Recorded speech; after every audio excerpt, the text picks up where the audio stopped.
This is going to be a basic restoration on a Golden Eagle Mark IV receiver. So when I got this thing, it was pretty dirty, and what my favorite cleaner is that's not it's not too abrasive yet, it does the job, is just plain old Windex. I get a cloth with some Windex, and you can see this radio cleaned up really nicely. Front face looks practically new. So then inside was really dirty in here.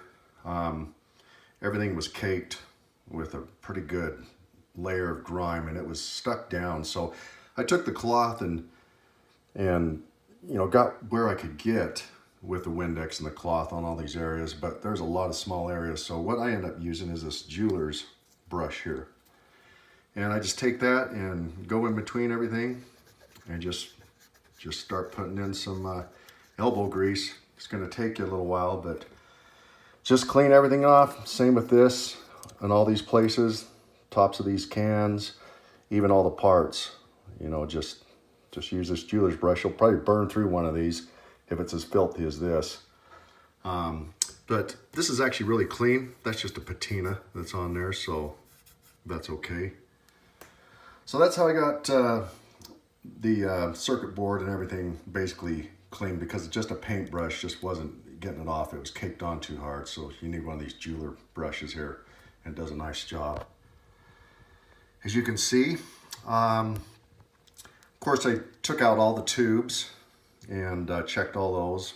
There was one bad one in here, and that got replaced. Everything else checked out good, and I use same thing, just clean these down, a little bit of Windex, but that lettering can come off easy, so go real light on the tubes. Then there's a couple of bulbs under here. You can see that there's one there and one over here. Those are replaced.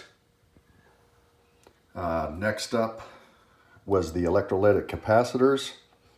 There's one there. There's a few of them on top. There's actually in here, you take this off, and I can't remember how many's in there, but you got to check those tubes as well. There's 2 tubes in there. There's actually 4 tubes. There's these teeny little Nuvistor. Yeah, I think it's called that. Anyway, they're in sockets. Those actually were bad. Probably never even anyone thought they were tubes. So got those replaced. And of course this large cap multi-stage was replaced. And I always like to write the date when I do the recap on something like this. So there's the date when this thing was gone through. Let's flip this over and show you the bottom side. There's quite a few large caps on the bottom side. These are all replaced there. And then you can see the bottom of that multi-stage. So there's a lot of connections. When you do this, be sure you take a photo, and even I did a diagram on a piece of paper, because that's a lot of connections. You got to get those right. So that was done. This bottom was actually pretty clean, so I really didn't need to do much cleaning. The power resistors, they look pretty good. This one here, is that a shadow? That's just a shadow. They actually didn't look too bad, but if you think you want to replace those, go ahead and do that. And then all these got a spray of deoxit, all these pots. Now on these, where I can see the contacts, I use this, get a clean, cut off so you have a clean jeweler's brush, and actually clean those off, clean all those parts you can get to with that. You can see they're nice and shiny. And then what I use on those, since I can actually get to them, is this deoxit liquid. And that's, it's just better if you can actually apply that. And this is what I use, the deoxit D5 to spray into the contacts. So that was done. Over here, safety caps. There was a small little capacitor there. What I ended up using is line to line and line to ground safety caps. So those were added. And that's the bottom side. We'll tip it back here and see if I can remember anything else. Oh, to get to this cage, that cage, there's 4 screws under here. You'll see them on each end. They're bolts. Just undo those and then pull that cage off. That'll get you access to that. Right here, this got, what I did with this unit is I actually used what's called Tri-Flow lubricant.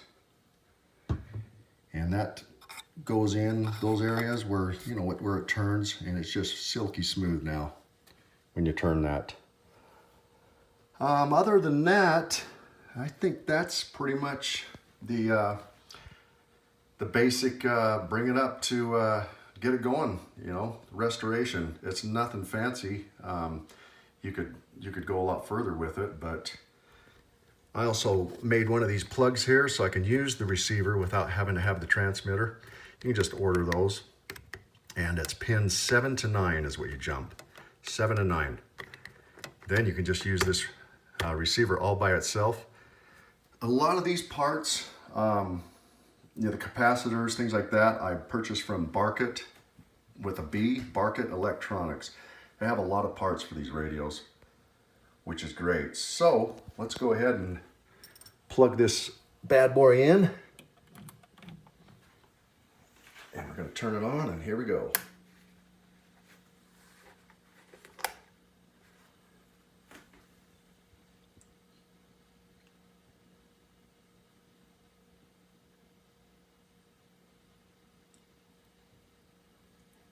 And there's your sound. Got the squelch down here. There you go.